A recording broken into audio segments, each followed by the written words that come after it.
Maagang nagising si driver one, pila agad sa barangay hall dyan. May balita raw na ayuda na darating, 5,000 raw gasolina ang bibilhin.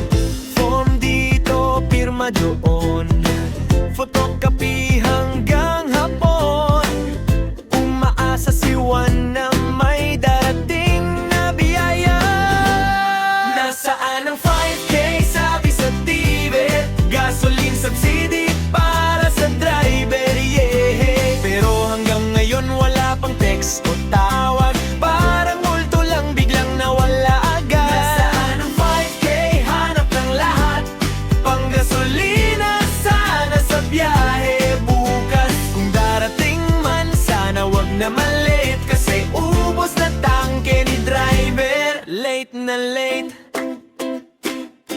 si driver Pedro, sumabay sa pila. May dalang folder na parang thesis na o RC, RID, pati barangay clearance. Pero sabi sa kanya, next week na lang sir please.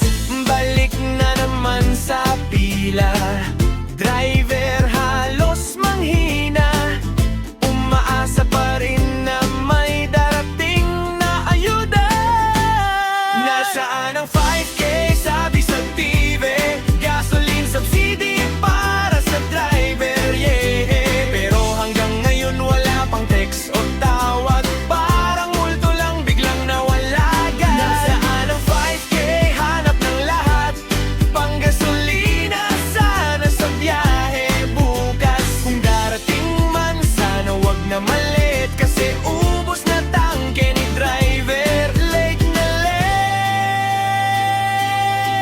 Kung dumating man salamat talaga, pang full tank na at pang merienda pa.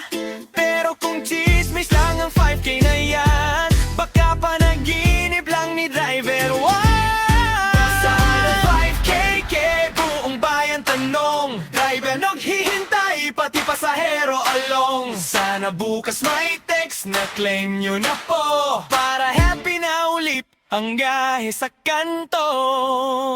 Nasaan ang 5K sabi sa TV, gasoline subsidy para sa driver, yeah. Pero hanggang ngayon wala pang text o tawag, parang multo lang biglang nawala agad. Nasaan ang 5K, hanap ng lahat, pang gasolina sana sa biyahe bukas. Kung darating man sana wag na malit, kasi ubos na tangke ni driver. Late na late.